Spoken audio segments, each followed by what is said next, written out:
안녕하십니까, 캡틴입니다. 오늘 저희 지금 코인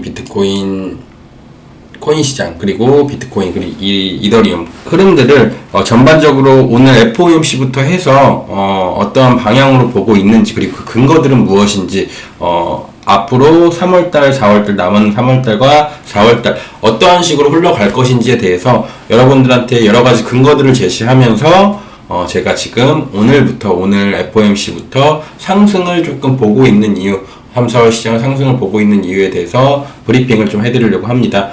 그 이유에 대해서 알아보기 전에 먼저 우리가 알아봐야 될 거는 결국에 비트코인이 왜 하락이 되었는가, 이런 것들부터 알아봐야 된단 말이에요.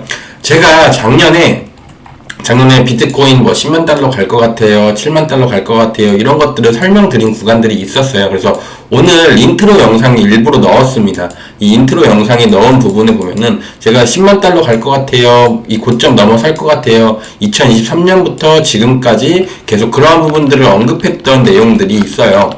근데 그 부분들이 왜 제가 그런 부분들을 이제 올라갈 거다라고, 올라갈 수밖에 없다라고 조금 말씀을 드린 이유에 대해서 먼저 말씀을 드릴 건데, 이때 당시에 이제 큰 하락분이 나와 주었을 때요, 많은 일들이 있었어요. FTX 파산. 유명한 거래소죠. 해외 코인 거래소 중 굉장히 큰 거래소, FTX의 파산. 그리고 우크라이나, 러시아 전쟁. 그리고 금리 인상. 그리고 이더리움 해킹도 있었고요, 중간에. 그래서 이렇게 좀 많은 그런 악재들이 있었던 시장이고, 지금 시장에서는 그런 별다른 악재들이 없다. 지금 여기서 금리 인상이 더 될 가능성이 있다? 없다. 이 구간에서. 금리 인상이 인상이 될 이유가 없고, 그리고 추가적으로 금리 인하가 될 가능성은 있고, 러시아, 우크라이나 전쟁, 여기서 전쟁이 더 커질 확률이 있다? 없다. 이것 또한 해소될 확률이 높다. 그리고 해킹 이슈라든가 이런 것들에 대해서 보안성 강화나 중앙화, 즉 정치적으로 이 코인 시장이 너무 커졌기 때문에 이것들을 보완해서 중앙화하고 대중화시킬 그런 정치인들이 나타날 거다. 제가 이 시장에서 상승을 봤던 이유가 결국에는 우리가 지금 앞으로 이 시장에 끼어들 악재들보다는 지금 끼어있는 악재들이 해소되면서 올라가줄 확률이 높다. 그리고 추가적으로 차트 얘기도 했었고, 그런 부분들을 많이 얘기를 했었던 것 같아요. 이 얘기를 왜 말씀을 드리냐면은, 단기적으로 지금 시장에서의 하락분이, 이 구간에서의 하락분이 나와줬던 시점들을 살펴보면은, 자, 2024년 12월 19일, 18일, 17일 이 구간이에요. 이 구간에 하락분이 가져갔을 때 이 하락분이 나와준 이유가 무엇이었냐면은 금리 인하였어요. 금리 인하. 바로 금리 인하를 이때 당시에 시장에서는 2025년에 한 3번 정도는 진행하지 않을까.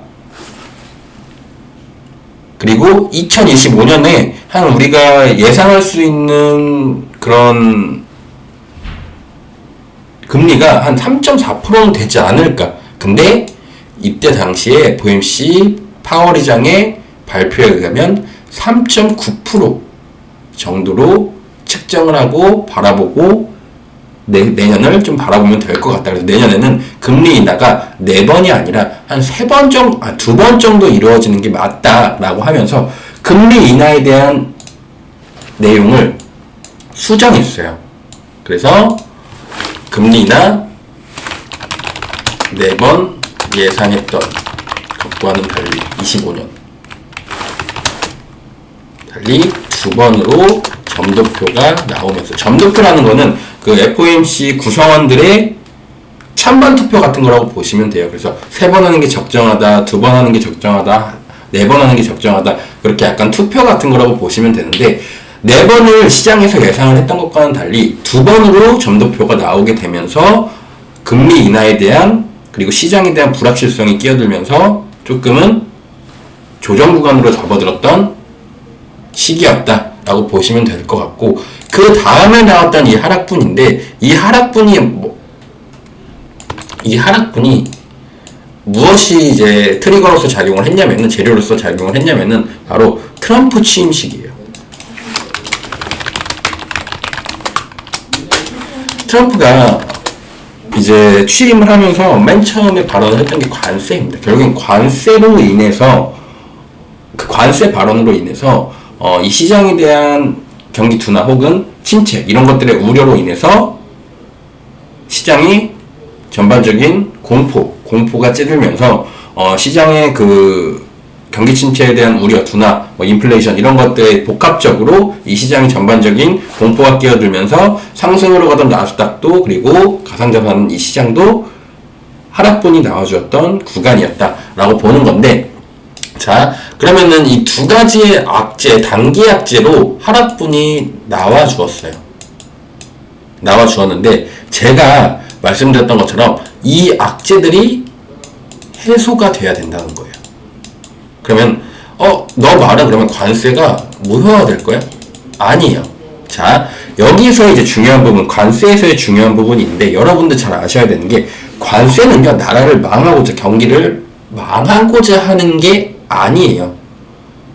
관세는요, 국가의 재정이 부족하기 때문에 관세를 매겨가지고 그 재정을 확보하려고 하는 거거든요. 즉, 지금 미국의 부채, 빚, 이런 것들이 너무 지금 많고 재정이 부족하기 때문에 그런 것들을 확보하기 위해서 자기네들의 국가적인 그런 파워, 우위를 토대로 관세 협상에 나서겠다고 하는 거예요.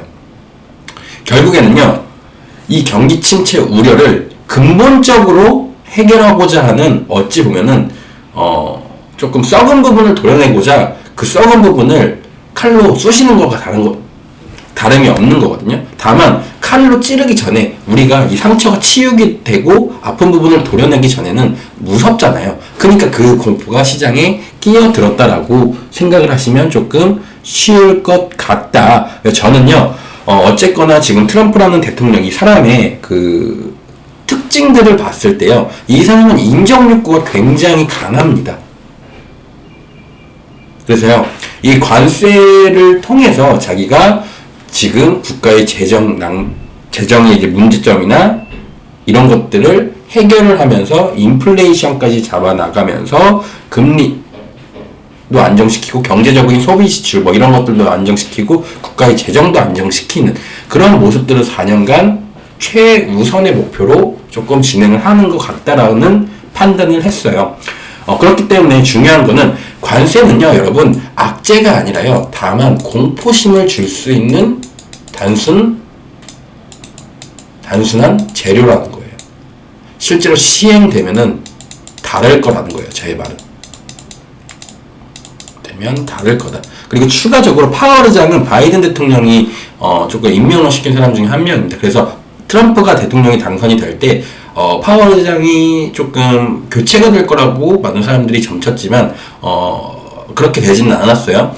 어쨌거나 파월 의장 같은 경우에도 트럼프의 지금 눈치를 보고 트럼프의 발언에 굉장히 영향력을 많이 받고 있기 때문에 요번에 트럼프의 이 인플레이션도 잡고 국가의 재정도 확보하는 이러한 정책 방향성에 있어서 분명히 도움이 되는 발언들을 하기 시작을 할 거다. 그래서 제가 예상하는 오늘 FOMC의 점도표는요, 금리 인하 3번, 그리고 추가적으로 파월 의장의 지금 경제에 대한 우려를, 그리고 증시에 대한 우려를 완화시켜주는 발언들이 나올 거라고 좀 생각을 해요. 그래서 어찌 보면 트럼프가 관세 이 정책에 대한 지금 현재 증시에 참여한 이 투자자들이나 이 가상자산 투자자들한테 욕을 먹고 있는 부분에 대해서 어느 정도 해소를 시켜주는 발언들이 지금은 나와줄 거다. 즉, 증시를 눈치 보는 그런 내용들의 발언이 나와줌으로써 상승분이 나와주고 앞서 있었던 악재들이 어느 정도 해소되는 모습을 보여줄 거다라고 생각을 하는 거예요. 그래서요, 관세는요, 전혀 악재가 아니다라는 점, 단기적인 악재일 수는 있지만, 이 단기적인 악재가 장기적으로 봤을 때에는 어찌됐건 비트코인이 더 큰 상승분을 가져가기 위한 그런 조정의 재료로서만 사용됐다라고 좀 보시면 편할 것 같습니다. 그렇게 좀 보고 있고요. 금리 인하도 마찬가지예요. 제가 사실 저희 지금 소통방에 있으신 분들은요, 제가 지난주, 지지난주부터 계속 반등에 대해서 말씀을 드렸어요. 반등에 대해서 말씀을 드렸고, 이 7만 7천, 7만 6천 이 구간을 찍고 난 뒤로 반등이 조만간 나와줄 거다. 근데 그 반등에 대해서 말씀을 드릴 때 CPI 그리고 각종 여러 경제 주요 지표들, 인플레이션을 잡기 위한 이런 것들을 여러분들한테 설명을 드리면서 요번에 CPI 절대 낮게 나올 수 없어요. 좋게 나올 거예요. PPI 좋게 나올 거예요. 이런 것들이 트리거가 돼서 아마 반등이 좀 나와줄 거예요 했는데 여전히 사실 비트코인이 이 구간에 갇혀서 움직이질 않았어요. 근데 저도 왜 이런 지표들이 잘 나왔음에도 불구하고 반등이 나와주지 않을까? 결국에는 이 지표들, 이 PPI, CPI, 소비자 물가지수, 뭐 이런 구인지수, 뭐 이런 모든 이런 경제적인 지표들이 결국에는 금리 인하를 할 것이냐 말 것이냐, 2번 할 거야, 3번 할 거야, 4번 할 거야. 지금 2번 한다 그랬잖아. 나 지금 너무 무서운데 3번 한다고 말해줘. 지표들 좋잖아. 결국에는 이 올해 금리에 대해서 얼마나 명확하게 결과치가 나오느냐, 그게 해소가 되지 않았기 때문에 오르지 않았던 거라고 좀 판단을 내렸습니다. 그래서 CPI, PPI가 결국에는 이런 것들이 좋게 나오더라도 파월 의장이 금리 인하 3번 할 거야. 너네 2번 한다고 했었는데, 우리 2번 한다고 지난번에 말했었는데 요즘에 지표 보니까 되게 좋더라. 3번 할 가능성도 있어. 3번 할 생각이 지금 상황만 봐서는 있어. 아니면 가능성을 열어두고 있어. 이런 말들이 이제는 앞에 나왔던 선행지표들로 인해서 조금은 나올 거다라는 판단을 하게 된 거예요. 그래서 어찌 보면은 요 FOMC를 위해서 그 발표가 나왔던 그 지표들이 발표가 나왔던 구간에서 상승이 나와주지 못한 이유가 바로 오늘 FOMC 금리 인하 이 점도표에 대한 내용을 위해서였다라는 생각이 좀 드는 그런 기간이었던 것 같아요. 그래서 제가 말씀드렸던 뭐 금리 인하 그리고 관세 뭐 이런 것들에 따라서 관세가 4월 2일 날 시작이 되잖아요. 결국에는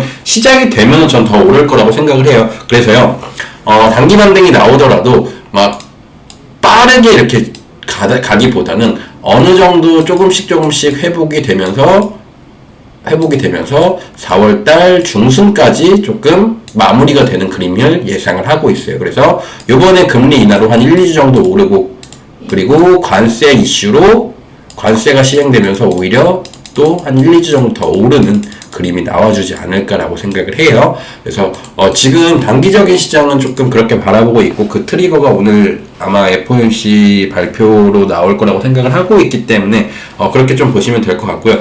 자, 이제 재료적인 부분은 설명을 다 했습니다. 그러면 이제 차트예요. 그러면 여기서부터 어디까지 갈 거며, 알트코인들은 어떻게 해야 되면, 이더리움, 특히 중요한 지금 이더리움 이런 것들은 지금 어떻게 흘러갈 것 같아? 이런 것들을 살펴보고, 그리고 어디까지 갈 것 같아? 이런 것들을 좀 봐야 되는데, 지금 중요한 거는 비트코인이 뭐 87,000까지 갈 거다, 85,000까지 갈 거다, 굉장히 무수한 발언들이 많아요.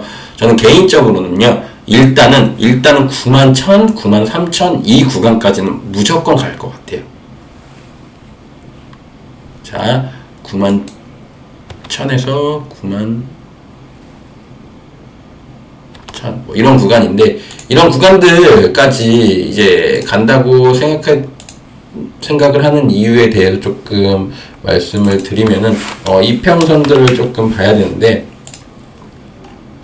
자, 지금 보시고 계신 차트는 일봉상의 차트고요. 일봉상의 차트고, 그리고 지금 이 선들은요, 이평선들이에요. 이동평균선들인데, 결국에는 이 위에 있는 것들은 이제 단기, 아래에 있는 것들은 완전 장기, 그리고 지금 보시기에는 주봉상의 차트고, 일봉상의 차트로 보면은 지금 현재 오랫동안 깨지 않는, 항상 늘 오랫동안 깨지 않는 일봉상의 202평에 지금 얘가 약간 하단부에 위치해 있는 걸 볼 수가 있습니다. 근데 이 구간을 좀 살펴보면은요, 항상 반등이 이렇게 하단부에 나왔을 때 반등이 세게 나와주었던 구간이에요.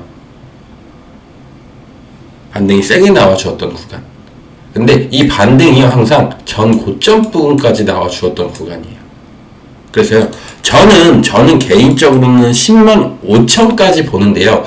10만 5천까지 보는데, 저는 이 구간이 약 한 관세까지 한 2주 정도는 걸릴 거라고 봐요. 그리고 그 뒤에 다시 한번 조정의 흐름으로 가지 않을까. 그래서 요번 상승 1차적으로는 요번 주나 다음 주까지는 9만 1000에서 9만 5천 사이 보고요. 그리고 4월 2일까지는 한 10만 3천에서 5천 사이 좀 봐요. 그리고 그 뒤에는 조금 빠르게 하방으로 나오는 그림이 나와줄 가능성이 높다라고 보고요. 여기서 이제 추가적으로 이런 이평선들 말고도 제가 보고 있는 지금 이유에 대해서 한 번 더 설명을 드릴 건데, 여기서부터 여기까지 이제 상승폭이 약 뭐 한 25%, 한 30% 되겠죠? 되겠죠. 저는요, 지금 이더리움의 움직임을 굉장히 중요하게 보고 있단 말이에요. 이더리움에 대해서. 그래서 이더리움 같은 이평선들 좀 살펴보시면은, 자, 제가 이더리움 영상을 찍어드리면서 말씀을 드렸던 이 빗각도 중요해요. 이 빗각도 중요하고, 그리고 이평선을 볼 때 얘는 이제 주봉으로 한번 볼게요. 주봉상의 이평선을 좀 보면은요, 주봉상의 장기 이평들이 다 깨졌어요. 그 말은 뭐냐면은, 얘가요, 이 구간을 깼다라는 거는, 이 장기 이평을 깼다라는 거는요, 완전한 이 하락 추세, 즉 이런 구간과 같이 볼 수가 있어요. 그래서요, 어찌 보면 흔한 말로 시즌 종료를 의미합니다. 이 이더리움 시즌 종료를 의미해요. 근데요, 뭐 지금 최근에 테너퍼가 언급했던 뭐 비트코인, 솔라나, 에이다, 이더리움 요 4개, 5개 종목 있잖아요. 뭐 4, 5개 종목. 그 종목 중에서 이더리움만 이렇게 심각해요. 나머지는 그렇게 안 심각해요. 저는 이번 무빙이 아마 이더리움이 크게 회복돼주는 무빙을 위한 상승이 좀 되어주지 않을까라고 좀 생각을 하고 있거든요. 그래서 저는 개인적으로 얘는요, 무조건 이 구간 위에 안착을 시켜야 돼요. 이번에 그 구간이 2450입니다. 2450. 그래서요, 저는 개인적으로 지금 이더리움이 2450까지 오른다라고 했을 때에는 한 40-50% 가까이 올라야 된단 말이에요. 한 30%, 40%? 그래서 아마 비트가 한 20%, 25% 오르는 그 와중에 이더리움이 조금 더 힘을 받고 올라가 주지 않을까라고 지금 생각을 하고 있고, 꼭 그래야만 한다고 생각을 하는 상황이에요. 지금 이더리움 차트 자체가. 굉장히 지금 위험한 구간에 있고 딥해지는 구간에 있기 때문에 결국에는 그 구간까지 올라와 주지 못하면 굉장히 위험하다. 근데 뭐 그렇게만 볼 수는 없겠죠. 왜냐면은 그 상승폭이 너무 크니까 적어도요, 얘가 1차적으로 적어도 이 2150까지는 올라와 줘야 됩니다. 2100. 그리고요, 이 구간은요, 깨면 안 돼요, 앞으로. 웬만하면은 다음 조정 구간이 오기 전까지, 다음 조정 구간은 제가 어디라고 말씀드려요? 72,000에서 비트가 66,000에서 61,000 이런 구간, 6만에서 7만대까지 다음 구간 여기 무조건 한번 올 거예요. 와야 돼요. 와야 되는데 그때가 오기 전까지는 이 추세, 장기적으로 이어왔던 이 추세를 깨지 않으려고 할 거다. 이 추세를, 이 구간이 일단 2100이다. 그래서 최소 2100은 무조건 회복시켜 주어야 되고요. 그리고 저는 개인적으로 2300까지는 지금 2300에서 2400까지는 반등이 제가 말씀드렸던 4월 2일에서 4월 중순까지, 4월에서 4월 중순까지 나와줄 거라고 좀 보고 있다. 그렇지 않으면 대부분의 알트들, 이 이더리움 뿐만 아니라요, 지금 대부분의 알트들도 굉장히 상황이 좋지 않아요. 그렇기 때문에 이 끌어올리는 무빙이 제가 말씀드린 오늘부터 4월 중순에서 늦으면 5월달까지 조금 무빙이 나와줄 거다라고 보고 있습니다. 그래서 시장 브리핑 좀 그렇게 해드렸고요. 지금 여러모로 제가 좀 크게 확신이 드는 구간이에요.